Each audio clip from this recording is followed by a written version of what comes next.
lorsque tu donnes ta vie à Jésus et que tu viens à l'église, tu as une façon de prier, tu as une façon de concevoir la relation avec Dieu. Et encore hier, ça me revenait encore à l'esprit, on dit c'est un mouvement de l'âme, c'est ton âme qui parle à Dieu. C'est pour cela que parfois lorsque tu pries, peu importe ce que tu dis, si dans ton cœur il y a la colère, crois-moi, c'est une prière de colère qui monte. Si dans ton cœur il y a la rancœur, peu importe ce que tu dis avec tes mots, peu importe le ton que tu emploies vis-à-vis de Dieu, il y a ce que ta bouche dit et il y a ce que ton âme dit. C'est pour cela que dans le Notre Père qui est aux cieux, que ton nom soit sanctifié, que ton règne vienne, que ta volonté soit faite sur la terre comme au ciel, c'est que ton nom soit sanctifié. Rendre le nom de Dieu saint, ça dépend de comment toi-même tu prends le nom. Comment on estime que tu respectes tes parents? C'est à la façon dont tu te comportes avec eux. En fait, pour sanctifier le nom de Dieu, le nom de Dieu est déjà saint. Donc lorsque tu dis que ton nom soit sanctifié, c'est-à-dire que tout ce qui te représente, tout ce qui porte ton nom, que cela soit sanctifié. Parce qu'aujourd'hui, ton nom de famille devient le nom de Dieu. Donc en réalité, au travers de ta vie, on est censé pouvoir identifier Dieu le Père. Amen. Amen. Amen. Et on a vu comment prier. On a dit que prier s'apprend. Dieu est ton Père. Tu as légitimement accès à sa présence. Ton exaucement dépend de ta manière de l'aborder. Développe une relation de père, fils, fille avec lui. Appelle-le papa. Parce que nous avons tendance à l'appeler éternel Dieu de grâce, l'éternel des armées, le Dieu d'Israël, le Dieu de Jacob, alors que nous ne connaissons ni Adam, ni d'Ève, Jacob et Israël. Et que lorsque nous invoquons le Dieu d'Israël, en réalité, c'est en tant que juif que cette prière-là peut avoir plus de puissance. Alléluia. Amen. Et nous avons aussi dit que Dieu seul peut nous sanctifier. Parce que contrairement à ce qu'on pense, lorsqu'on a péché, on a tendance à s'éloigner de Dieu. Alors qu'en réalité, celui qui a la capacité de nous délivrer définitivement de péché, c'est bien Dieu. Et que lorsque tu as péché, au lieu de t'éloigner de Dieu, tu dois plutôt t'en rapprocher. C'est la conception humaine qui te fait penser, qui te fait croire que parce que tu as péché, tu ne peux pas venir à Dieu. Mais comment le péché il part? C'est Dieu qui l'enlève. Ce n'est pas une question de temps. Le péché n'a pas une date de péremption, tu vois, comme une bûchette d'allumettes qui est allumée et que tu te dis que tôt ou tard ça va s'éteindre. Le péché il est là, il est taché. C'est une tache qui est sur ton vêtement. Vérité. Si tu ne vas pas au pressing pour enlever la tache, comment est-ce que la tache va partir? Et Dieu peut enlever cette tache. Amen. Et je disais encore, Dieu doit prendre le contrôle de ta vie. Amen. Ne t'éloigne pas de sa présence, tire les leçons de tes échecs. Un échec est un échec lorsqu'il t'arrête. Mais un échec est un escalier, est une leçon, est un ascenseur lorsque tu apprends ce qui a fait que tu es échoué et que tu t'en sers pour mieux faire le lendemain. Alléluia. En réalité, des échecs peuvent être des escaliers pour ta vie. À toi de définir comment est-ce que tu les identifies.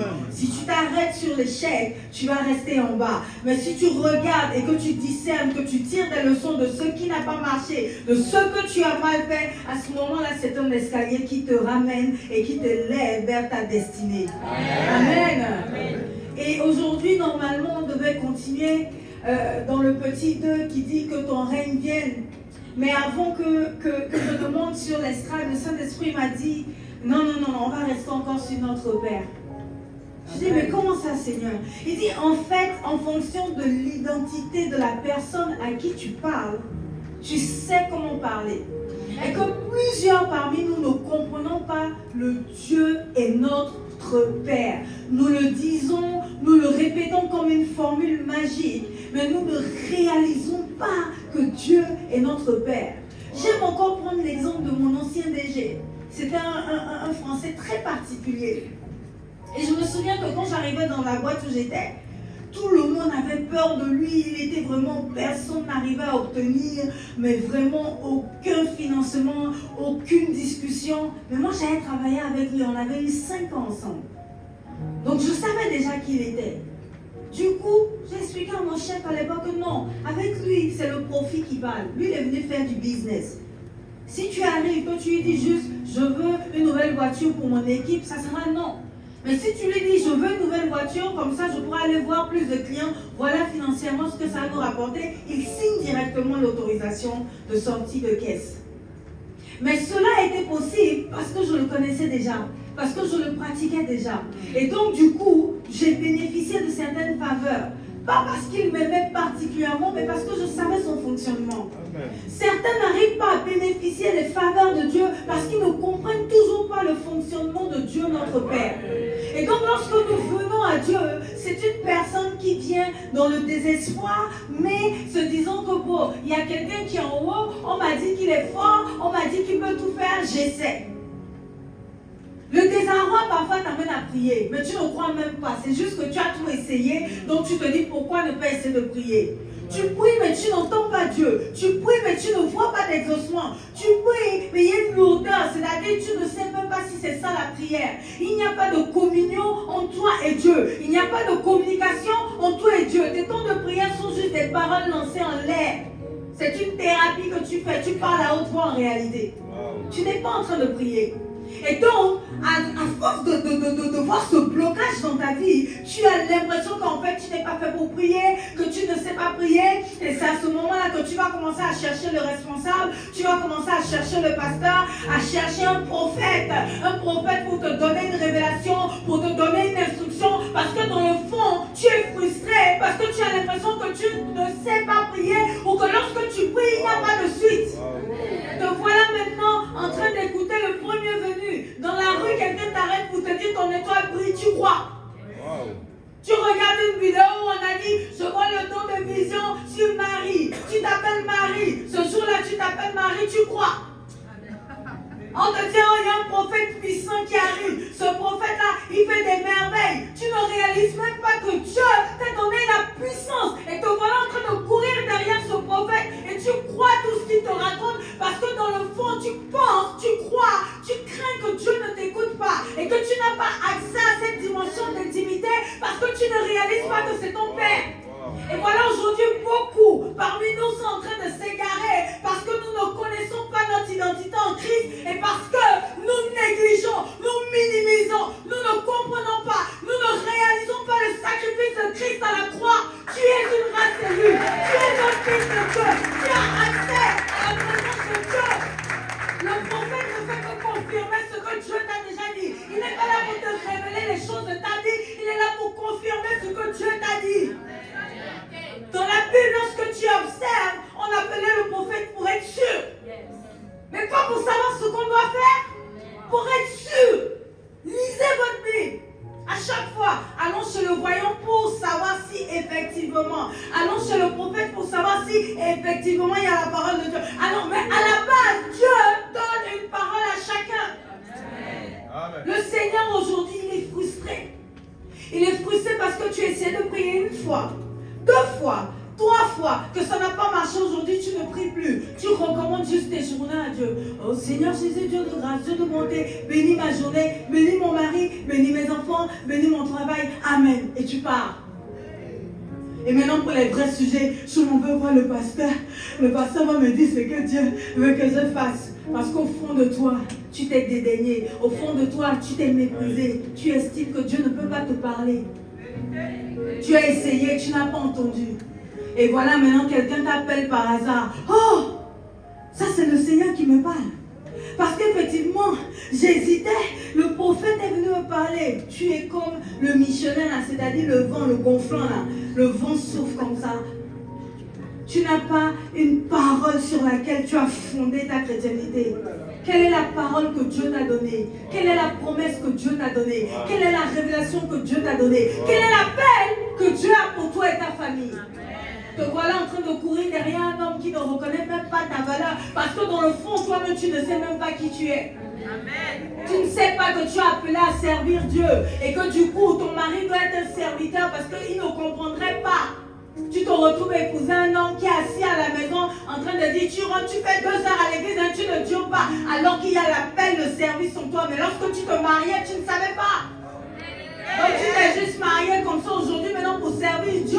Non seulement il y a ton challenge avec Dieu, mais il y a ton challenge avec ton homme qui ne comprend pas tes actions. Donc voilà un homme en train de prendre une fille parce qu'elle est jolie.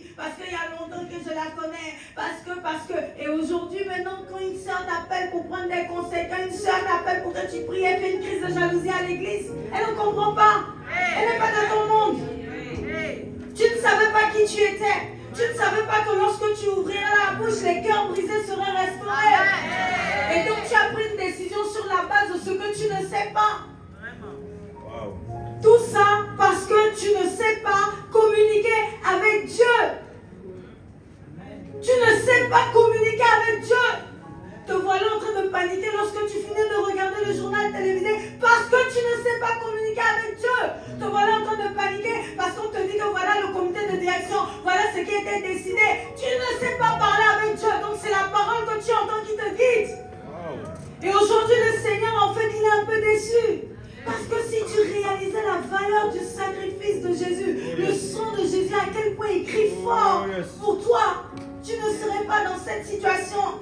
La première étape, c'est entendre la voix de Dieu. Amen. Comment entendre la voix de Dieu? On a déjà donné les enseignements. Amen. Comment prier?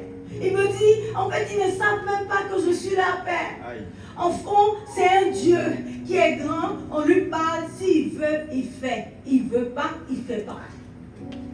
Allons maintenant dans la parole du Seigneur, dans Matthieu 18, versets 10 à 14. Et nous lisons la parole du Seigneur ensemble. Gardez-vous de mépriser, car je vous dis,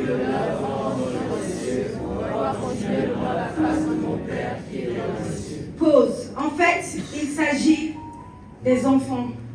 Les enfants étaient en train de venir à Jésus. Et les disciples, les apôtres étaient en train de les chasser. En fait, le Saint-Esprit dit, ne regarde pas juste au fait que ce soit un enfant. Toi-même, dans ta foi, dans ta chrétienté, que tu le veuilles ou pas, tu as tendance à te considérer comme un enfant spirituel. Un petit qui ne connaît pas, qui ne sait pas parler devant Dieu, qui ne sait pas faire les prières d'une heure, qui ne sait pas les différents types de prières qu'on lui dit, Déoma, et il est perdu. Quand on dit crypto, il est perdu. Tu te vois comme un enfant et tu as tendance toi-même à t'écarter. Alors que Dieu dit, gardez-vous de mépriser un seul de ces petits. Ça veut dire que quoi? Ce qui est petit a de la valeur aux yeux de Dieu. Toi-même ne te méprise pas. Et n'oublie pas que tu as accès à la présence de Dieu. Nous continuons à 11. Car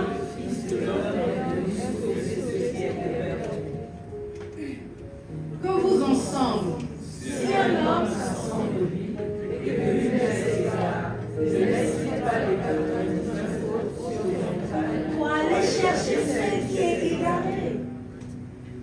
Et s'il la trouve, je vous le dis en vérité, elle lui cause plus de joie que les 99 qui ne sont pas égarés. De même, ce n'est pas la volonté de votre Père qui est dans les cieux qui se perde un seul de ces petits. En fait, le Saint-Esprit me dit, dis-leur que c'est le Père là, c'est ce que je suis pour eux. Celui-là qui laisse 99 brebis en sécurité pour courir pour chercher la seule qui est perdue. Il me charge de te dire qu'il est ce Père là pour toi. Celui-là qui souffre avec toi. Celui-là qui t'aime. Celui-là qui laisse tout le monde pour courir à cause de toi seul. Ta douleur. Et je veux parler particulièrement à quelqu'un qui traverse actuellement une crise émotionnelle. C'est-à-dire ce qui t'arrive te détruit, te déchire. Et je te vois en train de pleurer, de crier. Et tu dis même, est-ce qu'il y a un Dieu qui m'entend? Dieu me charge de te dire qu'il t'entend. Et qu'à chaque fois que tu cries, à chaque fois que tu pleures, à chaque fois que tu élèves la voix, il est juste là à côté.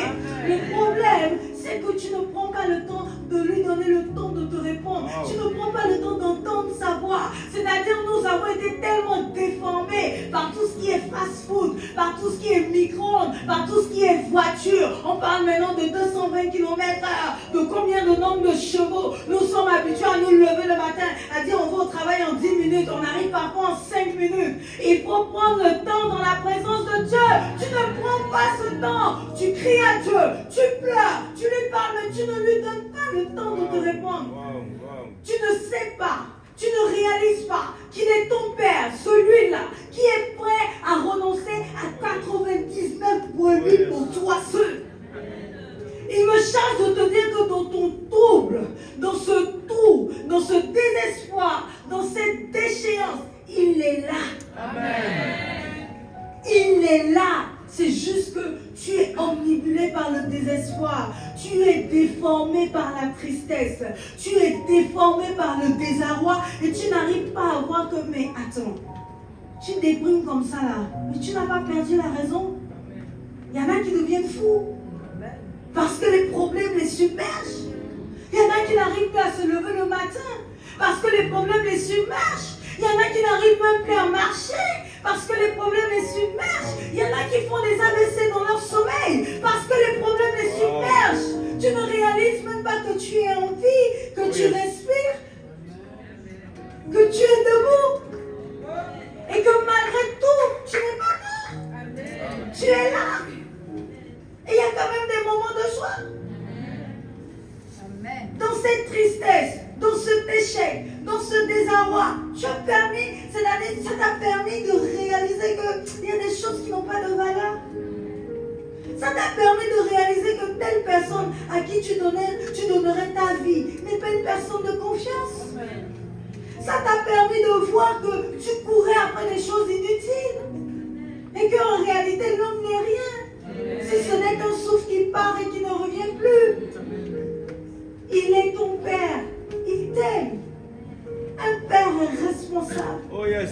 Il est le papa le plus responsable. Amen. Il prend ses responsabilités sur ta vie. Arrête de paniquer. Arrête de croire qu'il ne s'occupe pas de toi. Ta petite vie là, ça l'intéresse. Oh yes. Ça a du prix à ses yeux. Oh yes. Il a sacrifié son fils unique à la croix. Ce n'est pas un truc qu'on dit comme ça, c'est réel. Jésus-Christ est vivant. Et son sacrifice parle pour toi. Amen. Son sacrifice parle pour toi. Arrête de penser de... c'est-à-dire toi seul, tu réfléchis. Toi seul, tu fais un monologue. Toi seul, tu t'embrouilles. À tel point que tu n'arrives même pas à discerner la voix de Dieu. C'est dans le calme. C'est dans le calme que Dieu parle. Voilà. L'Éternel dit, sors et tiens-toi dans la montagne devant l'Éternel. Et voici l'Éternel passa. Et devant l'Éternel, il y eut un vent fort et violent qui déchirait les montagnes et brisait les rochers. L'Éternel n'était pas dans le vent. Regarde, c'est-à-dire le Saint-Esprit en fait me charge de te dire, cette tornade, cette tempête, ce trouble, cette agitation, c'est ce qui précède sa présence. Amen. Il dit quoi? Et après le vent, ce fut un tremblement de terre. L'Éternel n'était pas dans le tremblement de terre. C'est-à-dire que tout ce qui est en train de se passer, tous ces grands, tous ces... Même si Dieu n'est pas dedans, ça précède sa venue. Amen. Tu ne peux pas expérimenter Dieu et puis il n'y a pas de bruit qui l'annonce. Il n'y a pas d'épreuve qui l'annonce. Il n'y a pas d'échec qui l'annonce. Il n'y a pas de perte qui l'annonce. Tu es assis là en train de manger, tout va bien, puis pourquoi Dieu est là? Ah bon? Non! Il y a tout un processus. Il y a des gourmets qui sont là pour te sauver. Alléluia! Parce qu'après ce gourmet là, quand tu te relèves, tu ne vois plus la vie de la même façon. Tes critères même en amour ont changé déjà. Alléluia. Et après le tremblement de terre, un feu. L'Éternel n'était pas dans le feu. Et après le feu, un murmure doux et léger. C'est pour ça que j'aime quand on dit après la tempête, le calme. On continue. Quand Élie l'entendit, il s'enveloppa le visage de son manteau, il sortit et se tait à l'entrée de la caverne. Et voici une voix lui fit entendre ces paroles. Que fais-tu ici, Élie? Bref, Dieu s'est révélé à lui dans le doux murmure. Ce n'est pas parce qu'il y a tous ces tremblements à la course que tu vas te dire que Dieu ne t'entend pas, que Dieu ne t'écoute pas et qu'il n'y a que ça. Ce sont des étapes qui sont des escaliers pour annoncer, pour préparer, pour t'emmener dans la présence du Seigneur. Amen. Mais tant que tu ne tireras pas enseignement de toute cette étape-là, tu ne pourras pas. Tu entendras des bribes de paroles de Dieu, mais tu n'auras pas la communication, c'est-à-dire cette culture de je parle à Dieu et Dieu me parle. Ça vient après plusieurs étapes, et ces étapes sont souvent des épreuves. Je te parle à toi qui doute encore, ou qui ne comprend pas, ou qui ne réalise pas que Dieu est ton Père et que notre Père est un Père extrêmement responsable. Non pas comme les hommes, il ne te reniera jamais. C'est pourquoi il essaie à chaque fois de revenir. À chaque fois, Dieu essaie de te parler d'une façon ou d'une autre. À chaque fois, toi-même, le Seigneur me dit à quelqu'un, à chaque fois, lui-même, il sait que c'est moi qui le garde. Il y a des actions qui se passent dans ta vie, toi-même, tu sais que c'est Dieu. Malgré ta vie, Dieu est là, il est ton Père, il laisse les 99 brebis pour toi. Même si tu as l'apparence d'un enfant spirituel, que tu es petit, il dit venez à moi. Il ne te rejette pas, il ne te juge pas. Dieu est notre Père. Et c'est pour cela que la prière que Jésus nous a appris commence par notre Père. Lorsque tu commences à prier, réalise que c'est à ton Père que tu parles. Et non à quelqu'un dehors comme ça que tu vas arrêter dans la rue. Lorsque tu as un problème sérieux dans ta famille, tu vois le chef de famille. Quand tu lui parles, est-ce qu'il parle? Il t'écoute, il y a un silence. Ça ne veut pas dire qu'il ne t'écoute pas, ça ne veut pas dire qu'il ne t'entend pas, ça ne veut pas dire qu'il ne va pas t'aider. Lorsque tu vas parler au chef de ta famille, il y a un calme, il y a un silence. Dieu est le chef de ta vie. Il est ton Père. Il t'écoute. Il t'écoute, il analyse la situation et il cherche la meilleure solution pour toi. Toi, ton rôle, c'est d'être sanctifié. C'est pour ça, notre Père qui es aux cieux, que ton nom soit sanctifié. Que son nom soit sanctifié dans ta vie. Arrête de faire, il y a un petit côté. C'est pour ça, on avait vu dans la matrice, soit tu es dedans, soit tu es dehors. Au milieu, là, Dieu n'aime pas ça. Il dit, si tu es tiède, je te vomirai. Je dis souvent, si tu es crépaillien, tu donnes la nausée au Seigneur. Il te voit, il veut juste rendre. Et crépaillien, ça n'existe pas. Soit tu es chrétien, soit tu es païen. Tu ne peux pas être au milieu. Soit tu lui donnes toute ta vie, soit tu reprends toute ta vie. Il ne veut pas un peu. Et si tu ne donnes pas toute ta vie, c'est toi qui t'étonne que Dieu ne te réponde pas tout le temps. C'est toi qui t'étonne qu'il n'y ait pas de communication fluide entre vous deux. Que ton nom soit sanctifié. Et nous acclamons la parole du Seigneur.